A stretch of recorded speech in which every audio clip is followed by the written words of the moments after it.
Tangis Rasulullah saat melihat siksa neraka bagi kaum wanita. Sayyidina Ali radhiyallahu anhu menceritakan, suatu ketika ia melihat Rasulullah menangis terseduh-seduh saat ia datang bersama Fatimah. Lalu keduanya bertanya mengapa baginda Rasul menangis. Sambil agak terbata-bata beliau pun menjawab, pada malam aku diisrakan yang didampingi malaikat Jibril. Aku melihat perempuan-perempuan yang sedang disiksa dengan berbagai siksaan. Itulah sebabnya mengapa aku menangis, karena menyaksikan siksaan mereka yang sangat berat dan mengerikan. Putri Rasulullah Fatimah Az-Zahra kemudian menanyakan, "Wahai ayahanda, apa yang engkau lihat di sana?" Kemudian baginda Rasulullah pun menceritakan dan menjelaskan siksaan yang beliau lihat serta penyebab mereka disiksa sebagaimana beliau diberi penjelasan oleh malaikat Jibril ketika melihatnya saat Isra. "Wahai putriku, aku melihat ada wanita yang digantung rambutnya hingga otaknya mendidih, yang disebabkan karena saat di dunia wanita tersebut tidak menutup rambutnya sehingga terlihat oleh laki-laki yang bukan muhrimnya. Kemudian ada perempuan yang digantung susunya, karena sebagai istri ia telah mengotori tempat tidurnya. Aku juga melihat perempuan yang tergantung kedua kakinya, karena perempuan tersebut tidak taat kepada suaminya. Ia keluar rumah tanpa izin suaminya, dan tidak mau mandi suci dari haid dan nifas. Di sana ada juga perempuan yang memakan badannya sendiri lantaran semasa hidupnya ia suka berhias untuk lelaki yang bukan muhrimnya dan suka mengumpat orang lain.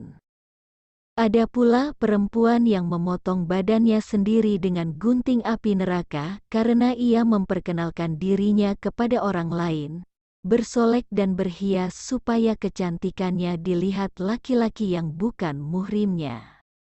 Sementara itu ada perempuan yang diikat kedua kaki dan tangannya ke atas, ubun-ubunnya diulurkan ular dan kalajengking, karena semasa hidupnya di dunia ia bisa sholat tapi tidak mengamalkannya dan tidak mau mandi junub. Kemudian juga ada perempuan yang kepalanya seperti babi dan badannya seperti himar. Mereka itu adalah para tukang pengumpat dan pendusta. Serta ada perempuan yang menyerupai anjing karena semasa hidupnya di dunia perempuan tersebut suka memfitnah dan membenci suami. Mendengar cerita-cerita yang mengerikan itu, Sayyidina Ali dan Fatimah Az-Zahra pun turut menangis. Wahai saudaraku, betapa wanita itu digambarkan sebagai tiang suatu negara. Jika rusak tiangnya, maka rusak pula negaranya. Oleh karenanya baik dan buruknya akhlak dan moral manusia banyak dipengaruhi oleh akhlak kaum wanitanya.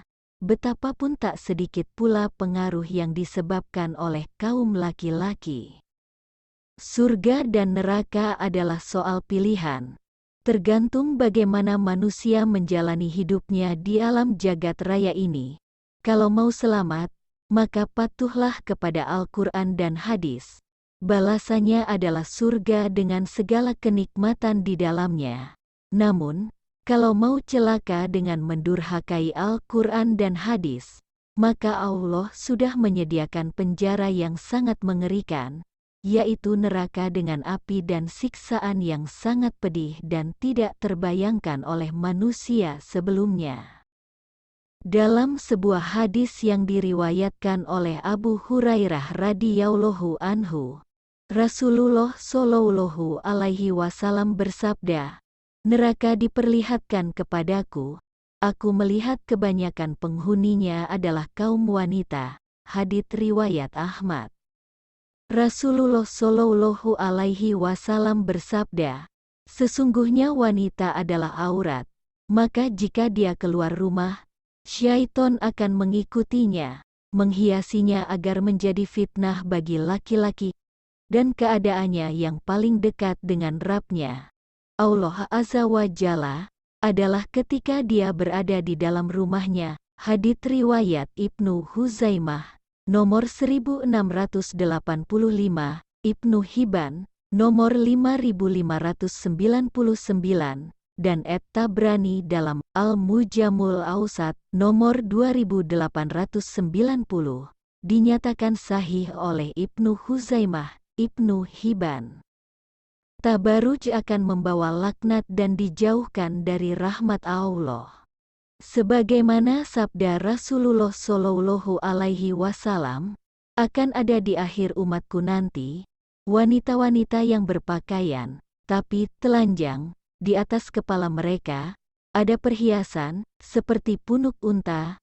Laknatlah mereka karena, memang mereka itu terlaknat, dijauhkan dari rahmat Allah Subhanahu wa Ta'ala. Hadits riwayat At-Tabrani dalam Al-Mujamus Sagir, halaman 232, dinyatakan sahih sanadnya dalam kitab Ilbabul Mar'atil Muslimah, halaman 125.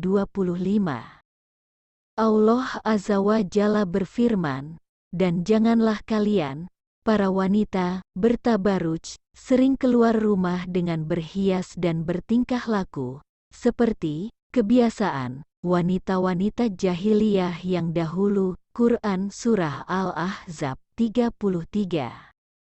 Allah berfirman, hai Nabi, katakanlah kepada istri-istrimu, anak-anak perempuanmu, dan istri-istri orang mukmin agar hendaklah mereka mengulurkan jilbab-jilbab mereka ke seluruh tubuh mereka, yang demikian itu supaya mereka lebih mudah untuk dikenal, sehingga mereka tidak diganggu, disakiti, dan Allah adalah Maha Pengampun lagi Maha Penyayang. Quran Surah Al-Ahzab 59.